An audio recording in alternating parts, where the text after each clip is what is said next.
प्रिय विद्यार्थियों, त्रिविम रसायन के अंतर्गत आज हम अनुक्रम नियम तथा प्रकाशिक समावयवियों के नामकरण की आरएस पद्धति के बारे में अध्ययन करेंगे।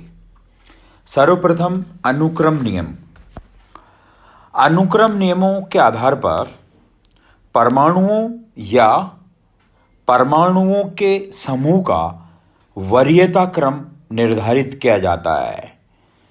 यह नियम कोहन इनगोल्ड तथा प्रीलॉक द्वारा दिए गए, अतः इन्हें CIG नियम भी कहते हैं।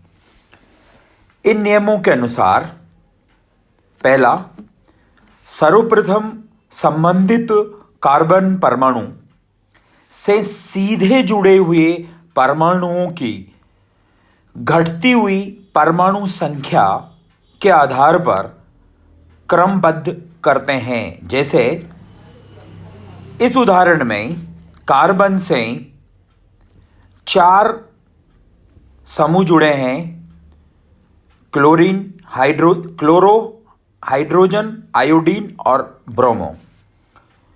तो इनको सीधे जुड़े हुए हैं ये चारों परमाणु। परमाणु संख्या सबसे ज़्यादा आयोडीन की है, इसलिए इसकी वरीयता सर्वाधिक होगी।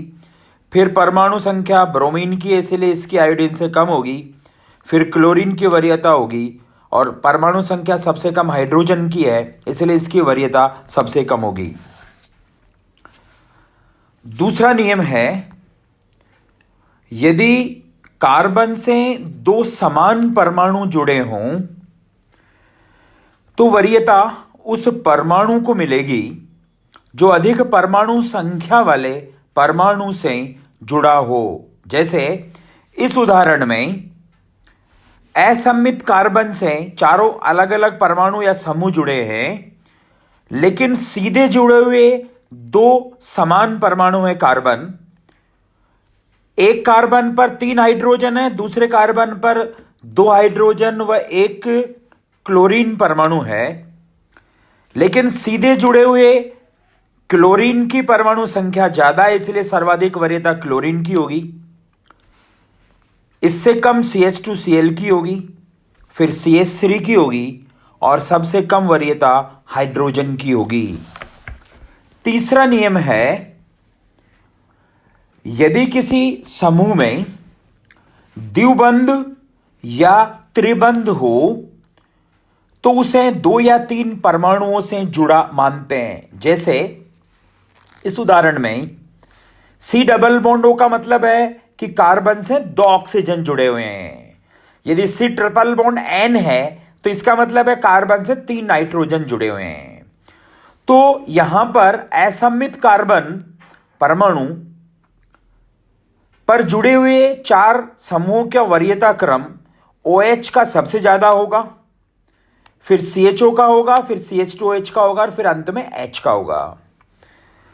चौथा नियम है, यदि किसी परमाणु से 2 समस्थानिक जुड़े हों तो प्रायिकता उस परमाणु को मिलेगी जिसका द्रव्यमान अधिक हो। जैसे इस उदाहरण में फ्लोरीन की वरीयता सबसे ज्यादा, फिर मैथिल समूह की, और ड्यूटेरियम और हाइड्रोजन में से ड्यूटेरियम D की वरीयता ज्यादा, क्योंकि इसका द्रव्यमान हाइड्रोजन से ज्यादा है, और सबसे कम वरीयता हाइड्रोजन की। इन नियमों के आधार पर जो सामान्य समूह हैं उनकी प्रायिकता का क्रम इस प्रकार है। आयोडीन सर्वाधिक प्रायिकता वाला है, फिर ब्रोमीन है, क्लोरीन है, SO3H सल्फोनिक अम्ल, SH है, फिर fluorine, OCOR, OR, OH, NO3, NHR, NH2, COOR, COOH, COR, CHO, CH2OH, CN, C6H6, CR3, C6H5, CR3, CHR2, CH2R, CH3, D और H। तो ये विभिन्न समूहों के प्रायिकता का क्रम अधिक से कम प्रायिकता की ओर है। अब हम बात करते हैं प्रकाशिक समावयवियों के निरपेक्ष विन्यास के नामकरण की आरएस पद्धति।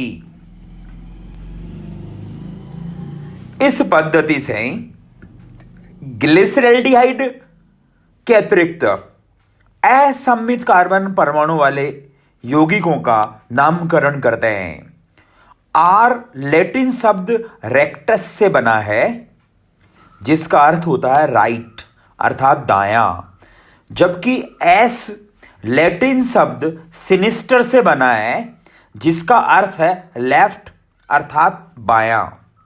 आर व एस नामकरण निम्न पदों में किया जाता है, यानी आर एस नामकरण के लिए ये नियम है।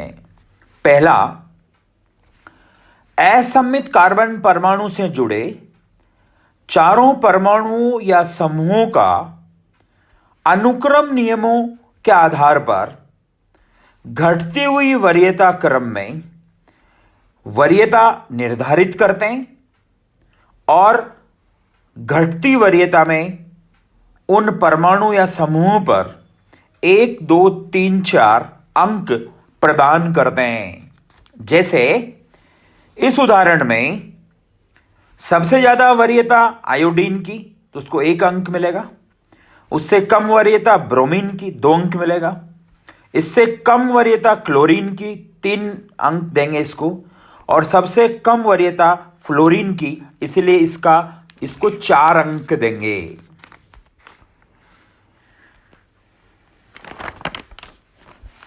इसी तरह से दूसरे उदाहरण में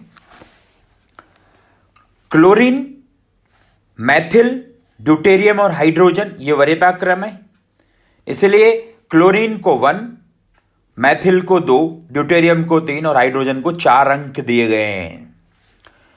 दूसरा जो नियम है आरएस पद्धति या आरएस नामकरण निर्धारित करने का, वो है ये वरीयता क्रम निर्धारण के बाद 1, 2, 3, 4 अंक देने के बाद अब अणु का आणविक मॉडल बनाकर चतुष्फलक को इस प्रकार देखते हैं कि निम्नतम वरीयता वाला समूह या परमाणु पीछे की ओर रहे और शेष तीनों समूह आंख के सामने रहे। जैसा कि इस उदाहरण में बताया है, सबसे कम वरीयता का फ्लोरीन पीछे की ओर है और बिल्कुल सामने आयोडीन, क्लोरीन और ब्रोमीन परमाणु है। अब ये देखते हैं कि तीसरे नियम में अब ये देखते हैं कि तीनों समूहों को उनकी घटती हुई वरीयता क्रम में देखने के लिए जाने का क्रम यदि दाईं ओर से होता है तो वो प्रकाशिक समावयवी आर होता है, और यदि ये क्रम बाईं ओर से होता है तो प्रकाशिक समावयवी एस होता है। यानी राइट हैंड साइड या क्लॉकवाइज डायरेक्शन में हो यदि वरीयता का घटता क्रम परमाणु या समूह का तो वो आर होगा, और यदि एंटी क्लॉकवाइज है तो वो एस होगा। फिशर प्रक्षेपण सूत्र की सहायता से भी हम आरएस विन्यास ज्ञात कर सकते हैं।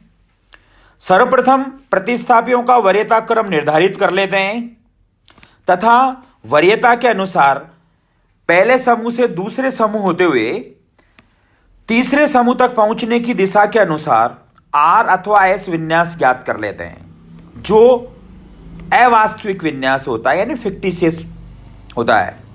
निम्नतम वरीयता का प्रतिस्थापी क्षैतिज स्थिति में होने पर इस प्रकार से प्राप्त विन्यास अवास्तविक विन्यास होता है। अणु का वास्तविक विन्यास अवास्तविक विन्यास का विपरीत होता है। जैसे